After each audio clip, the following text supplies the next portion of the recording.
बिस्मिल्लाहिर्रहमानिर्रहीम। Dear students, educational गाला YouTube channel पर खुशामदीद। आज की इस वीडियो के अंदर हम manual research project of course code 8613 का क्वेश्चन नंबर 4 डिस्कस करने जा रहे हैं। अच्छा, यहाँ पे आप देख रहे हैं कि नंबरिंग में आपको 3 नज़र आ रहा है, लेकिन अगर आप रिसर्च मैनुअल को देखें तो वहाँ पर हमने जो नेम ऑफ़ द स्कूल और स्कूल के हवाले से जो आपने ऑब्जर्वेशन लिखनी है उसको 1 काउंट किया है, जबकि मैनुअल के ऊपर उसको 1 काउंट नहीं किया गया। इस वजह से हमारी जो नंबरिंग है वो 3 के बजाय आपको 4 नज़र आ रही है। तो इस क्वेश्चन को डिस्कस करते हैं कि ये क्वेश्चन क्या है। What did you find about problem in the existing literature, books, articles and websites?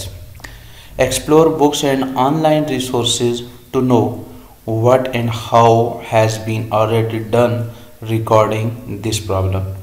Dear students, इस क्वेश्चन को आप लिटरेचर रिव्यू कह सकते हैं, यानी आपने अपनी प्रॉब्लम से रिलेटेड लिटरेचर रिव्यू करना है। लिटरेचर रिव्यू क्या होता है, मैं यहाँ पर आपको इस हवाले से इतनी डिटेल से इंफॉर्मेशन तो नहीं दे सकता। हाँ, मुख्तसर आपको ये बताया जा सकता है।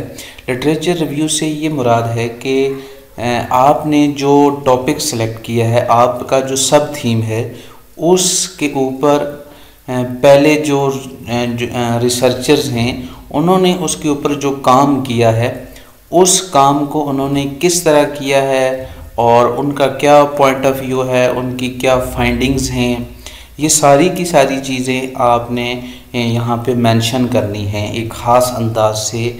और ये अंदाज़ किस तरह का होगा ये आपका सुपरवाइज़र आपको बेहतर तरीके से गाइड कर सकता है।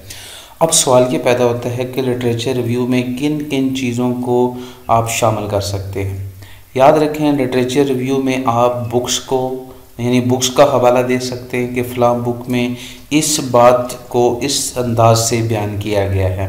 अलबत्ता जो भी चीज़ आप कोट करेंगे उसका एक तो प्रॉपर आपको रेफरेंस देना पड़ेगा, और दूसरी अहम बात यह है कि वो चीज़ आपके सब थीम से रिलेट करती हो। इसी तरह आप आर्टिकल से मुराद हैं रिसर्च आर्टिकल्स। आपने देखा होगा कि बहुत ज़्यादा मिक़दार में आपको रिसर्च आर्टिकल्स मिल जाते हैं गूगल स्कॉलर से। एरिक नाम की एक वेबसाइट है जो कि एक एजुकेशनल रिसोर्स इंफॉर्मेशन सेंटर है, और वहाँ पे आपको बेशुमार रिसर्च आर्टिकल्स मिलेंगे आपके रेलेवेंट टॉपिक से। ठीक है, तो आपने उन रिसर्च आर्टिकल्स को पढ़ना है, पढ़ने के बाद उनकी बात को अपनी वर्डिंग में लिखना है एक ख़ास अंदाज के साथ, जिस तरह ये वाला काम आपको सुपरवाइज़र ख़ुद अपनी सुपरविज़न में अच्छे तरीके से समझाएगा। यहाँ पे जस्ट हम आपको एक गाइडलाइन दे रहे हैं कि आपने बेसिकली यहाँ पे बुक्स, आर्टिकल्स, इसी तरह आप न्यूज़पेपर का हवाला दे सकते हैं, इसी तरह आप किसी और ऐसी चीज़ का हवाला दे सकते हैं, कोई रिपोर्ट पब्लिश हुई है उसका हवाला दे सकते हैं, किसी वेबसाइट का हवाला दे सकते हैं। ठीक है, ये सारी की सारी चीज़ें जो हैं जो ऑलरेडी पब्लिश्ड हो चुकी हैं उनको जब आप अपने तहकीकी काम में इस्तेमाल करेंगे और उनके हवाले से बताएंगे कि उन्होंने इस प्रॉब्लम के हवाले से ये वाली बात की है या उनकी फाइंडिंग्स ये हैं या उनकी मेथडोलॉजी ये है, ये सारी की सारी चीज़ें लिटरेचर रिव्यू के अंदर आती हैं। आखिरी बात जो आप लोगों से डिस्कस करनी है वो ये है, ये वाला क्वेश्चन इंतहाई अहमियत का हामिल है। अगर आप इस क्वेश्चन को अच्छे तरीके से कर लेते हैं तो ये श्योरिटी है कि आगे आने वाले जितने भी 7 से 8 क्वेश्चन हैं वो सारे के सारे इस क्वेश्चन से रिलेट कर रहे हैं। लिटरेचर रिव्यू ही से पता चलेगा आपके मेजर वेरिएबल्स कौन से हैं। लिटरेचर रिव्यू से ही पता चलेगा कि आप की मेथडोलॉजी क्या होगी या क्या होनी चाहिए, और इसके बाद काम को किस तरह करना है, क्या आपने टूल सेलेक्ट करना है।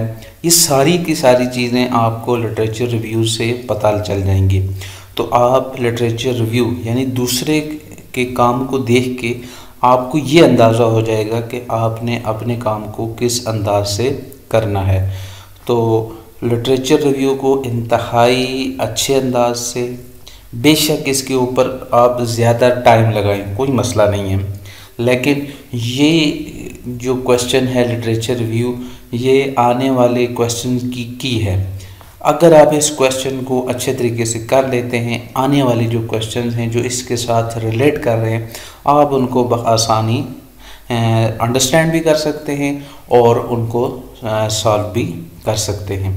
तो ये थी आपके पास मुख्तसर सी डिस्कशन रिगार्डिंग क्वेश्चन नंबर 4, जिसमें आपसे पूछा गया था what did you find about the problem in the existing literature. और आपने एक्सप्लोर करना था बुक्स को, ऑनलाइन रिसोर्सेज को, जिनमें आर्टिकल्स हैं, जिनमें वेबसाइट्स हैं, जिनमें पब्लिश रिपोर्ट्स हैं, जिनमें न्यूज़पेपर हैं, या इसमें कोई और कंटेंट है। तो इन सारी की सारी चीज़ों को आपने सर्च करना है, अपने टॉपिक से रेलिवेंट आपने डेटा लेना है और उसको अपने इस प्रोजेक्ट में लिखना है, और साथ में उनकी बाकायदा साइटेशन, और फाइनली आखिर पे आपने जाके उनका रेफरेंस भी देना है। तो उम्मीद करते हैं ये वाली वीडियो आप लोगों के लिए हेल्पफुल साबित होगी। वीडियो अच्छी लगी तो लाइक कीजिएगा, वीडियो को ऐसे समझ तक शेयर करें जिनको इस वीडियो की ज़रूरत है। अपनी दुआ में याद रखिएगा। बहुत शुक्रिया। अल्लाह हाफिज़।